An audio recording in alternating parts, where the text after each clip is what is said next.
j'aimerais tout d'abord parler des revendications. Tout d'abord, j'aimerais aussi me présenter. C'est Jean-Baptiste Diata, étudiant en licence 3 au département de biologie, chimie et géosciences, délégué à la faculté des sciences et techniques, président adjoint chargé de la presse et de l'information, président de l'amicale des élèves et étudiants des Parcelles Assainies.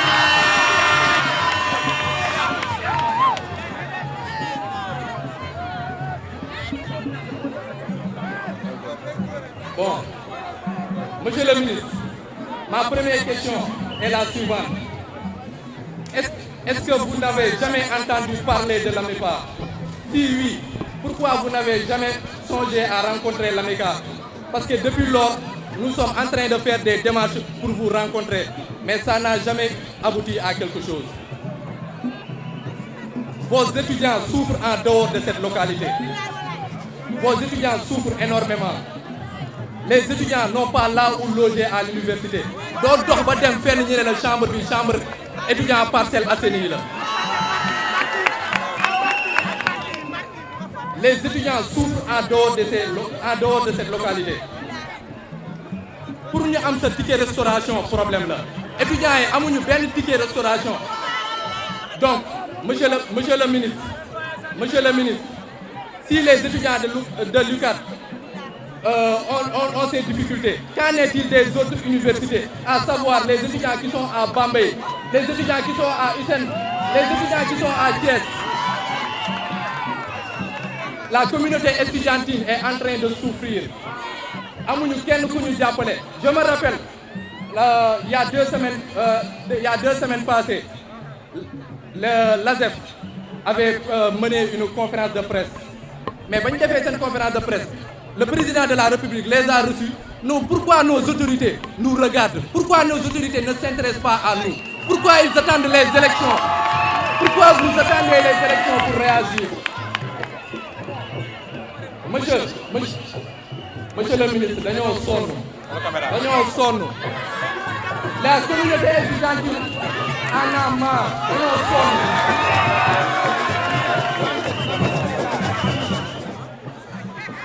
Chers amis et frères, chers concitoyens, les cadres et avenirs de demain du Sénégal, des Parcelles et du Sénégal. Le ministre Amadou Ba est là pour écouter vos doléances dans le respect et la discipline. Dans le respect et la discipline, nous vous demandons tout simplement de savoir que nous, vos parents, avant d'être des autorités, nous sommes d'abord vos parents. Ce qui nous intéresse, c'est votre avenir, c'est votre devenir. Vous devez savoir qu'un pays, le Sénégal, est en construction sur tous les plans. Et vous devez avoir la haute conscience que, Inch'Allah, le ministre Amadou Ba, qui est un des vôtres, il fera tout pour répondre à l'ensemble de vos doléances. Mais tout va répondre à une programmation des étudiants au niveau de Dakar. Les règles qui sont érigées en ce qui concerne l'université pour bénéficier d'un logement, le ministre Amadou Ba fera tout pour que ces lois soient appliquées à l'ensemble des élèves et étudiants du Sénégal, en particulier aux élèves et étudiants des Parcelles Assainies. Avec le ministre Amadou Ba, je veux que vous ayez confiance en vous-même et de vous dire que tout ce qui est fait et qui est contraire à l'équité, Inch'Allah Rabbi, cela pris en charge par le ministre Amadou Ba. Il en est ainsi, les ressources essentielles que vous constituez ici à Dakar, aux Parcelles Assainies, seront mises en valeur par Amadou Ba. C'est des engagements très fermes qu'il va prendre en ce qui concerne le sport, en ce qui concerne l'éducation, En ce qui concerne l'égalité des chances, le ministre Amadou Ba n'est pas un homme qui se cache derrière ses responsabilités. Et donc, il faut qu'on parte avec cette haute confiance que Amadou Ba est un des nôtres. Xam ngeen man j'ai un gros défaut. Mooy débat moom dama ciy dem ba jeex. Et balaa may tontu étudiants yi dama bëgg remercier mon jeune frère Ba de manière spontanée dimbali na sunu mbokk handicapé yi. Et comme je l'ai dit tout à l'heure, pourtant moom bokkul ci benn parti day jullit di nit ku baax dëkk ak ñun ci biir Parcelles Assainies mu jàpp ni daf leen war a dimbali. Mansour li nga def mën nga ko defal ci biir Parcelles Assainies li nga def président Macky Sall nga ko defal ci Sénégal parce que ñun ñëpp njabootam lañu. Mais du tee incha allah ñun aussi dinañ ci dugal s'il vous plaît. Merci Samakat, merci. dinañ ci dugal suñu loxo dina leen recevoir ndax am na loo xam ni du waxi mbooloo xam na ni am na lu bari gouvernement bi def ci carte d'égalité des chances. Dinaa gëstu ba xam exactement au niveau des Parcelles Assainies nous avons combien d'handicapés? Est-ce que handicapés bénéficient nañu ci mesures yooyu?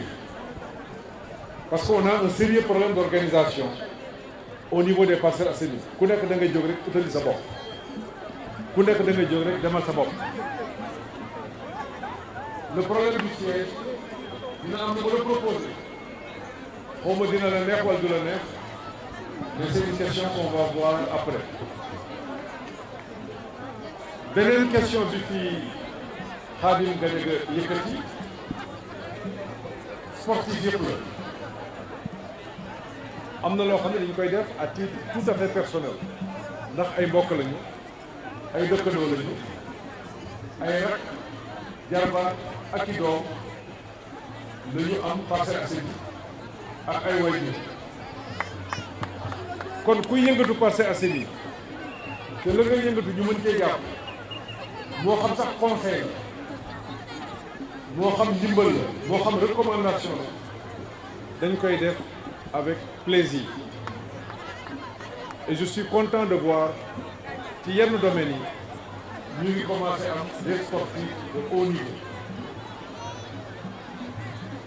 Ma ñëw ci étudiants yi. Je vous félicite pour cette organisation. Mais personnellement, man xaw ma ni am na association des étudiants des Parcelles Assainies. Parce que j'ai une autre conception de la politique. Bari na ci ñun bu ñuy politique da ngay fexe ut ay xale nga tànn leen ci wàllu wërsëg di leen dimbali di leen manipuler di leen wax saagaal leen ma bii defal leen ma nangam damaa soxla mobilisation damaa soxla nangam. Je ne l'ai jamais fait.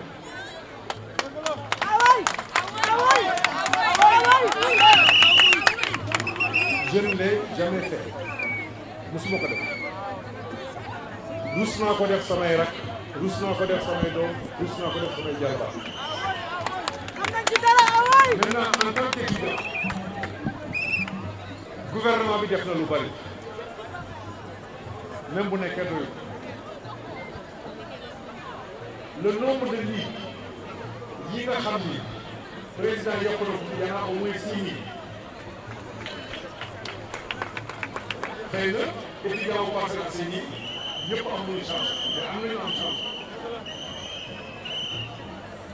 bourse yi daanaka ku am bac ñi nga am béykat yi nga am bourse wala aide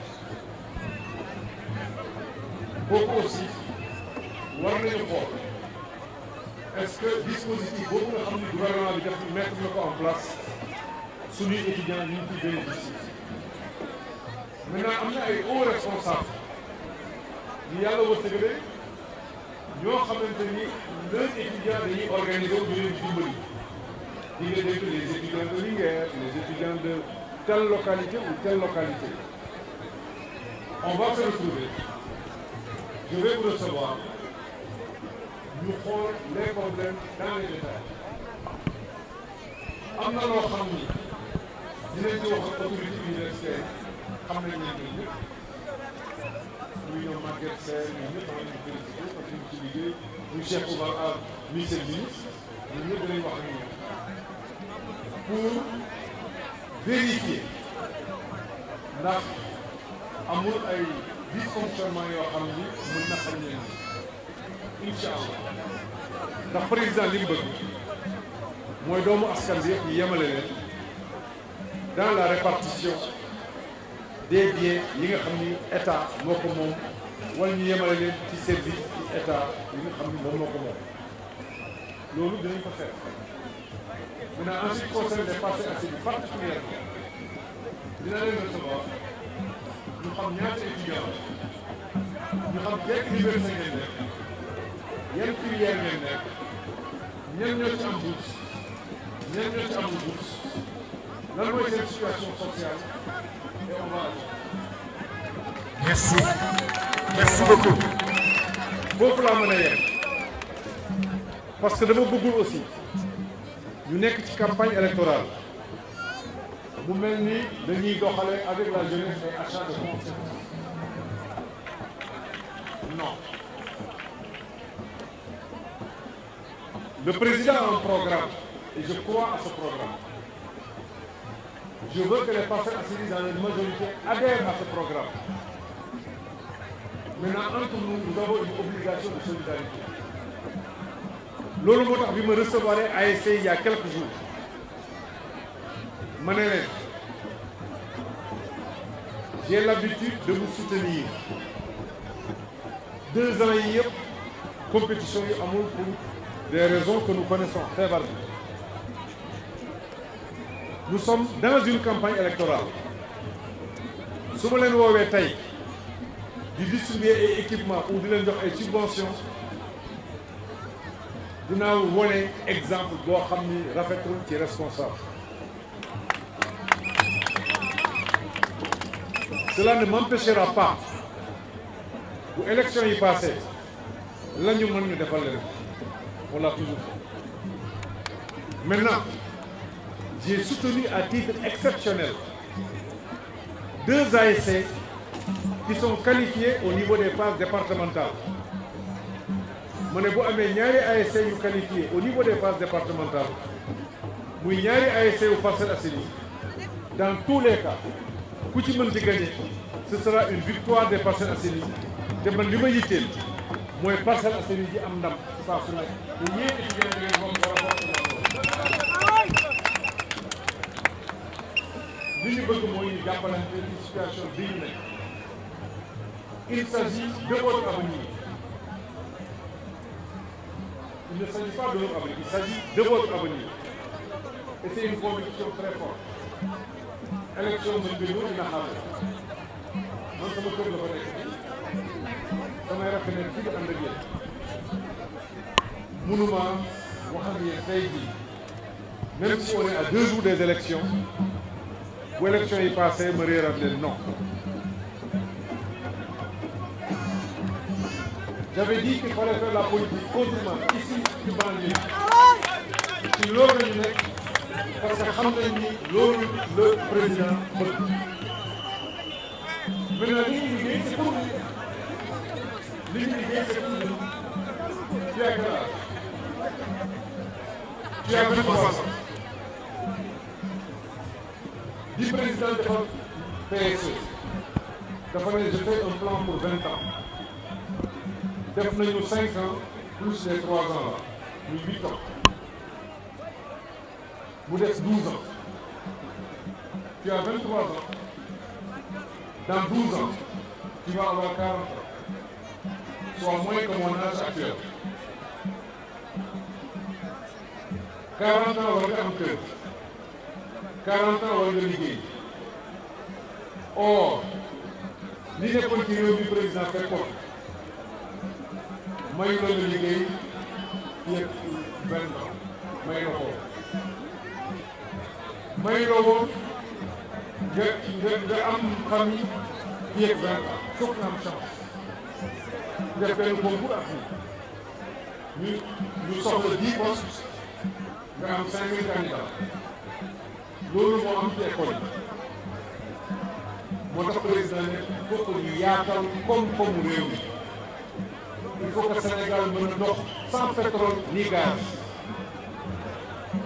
il faut ñu xool ñi sonn li ñeen dimbali mais il faut qu'on travaille pour les jeunes bu ñuy wax ci PSE transformation structurelle de l'économie mooy comment faire pour que état bi di embaucher tuuti na ko état bi embaucher même si le président embauche na 75 000 personnes mais embauchement c'est l'affaire du secteur privé embauchement c'est l'affaire de la personne auto-emploi mais ñu créer un cadre buy permettre nga mën a liggéey sa bopp wala administration bi la jël wala keneen mën na recruter parce que c'est une société loolu mooy réew muy dox et ci loolu le président liggéey pour que le Sénégal devienne émergent dans 12 ans bari na mais jege na loolu à 23 ans nga am dans 12 ans il y aura peut-être 35 ans il y aura 35 ans j'ai rallongé ton âge de 5 ans 35 ans day fekk nga dugg ci àdduna 35 ans tu feras encore partie des jeunes aujourd'hui tey fi ñuy waxee nii c'est 77% de la population qui a moins de 35 ans ci catégorie boobu la bokk dans 12 ans encore ci catégorie boobu lay bokk cela veut dire que dans 12 ans si on ne travaille pas li la metti tey mooy metti sa rak li la metti tey mooy metti say rak et justement le combat qu'il faut mener aujourd'hui mooy ñun on peut être sacrifié mais il faut que le pays marche davantage mais il faut aussi débat bi loolu aussi problème la ku ñëw da nga wax say soxla bopp ça ne peut pas marcher comme ça mënu doxee noonu il faut une unité il faut une solidarité mais tout cela adossé à une vision loolu dafa am seen soxla ci turu mouvement bi ñu bokk muy Benno Bokk Sénégal te incha allahu rabbi ñu fas yéene jàppale monsieur le ministre Amadou Ba ngir élection yi mu gagné Parcelles Assainies ndax loolu mooy ndamam mooy ndamu Sénégal te looloo waay man di wax buñ gagné wul Parcelles Assainies bu Sénégal yëpp gagné woon tamit loolu defet la ca loolu defe naa mënul am ku gis mobilisation bi xam ne suñu ndaanaan lii suñu gannaaw di Amadou Ba incha allahu rabbi le 31 décembre Macky Sall dina kontaan ci moom parce que dina gagné Parcelles Assainies à 80% man maa ko wax. bu loolu passé rek damay ñëw ci li nga xam ne moo war a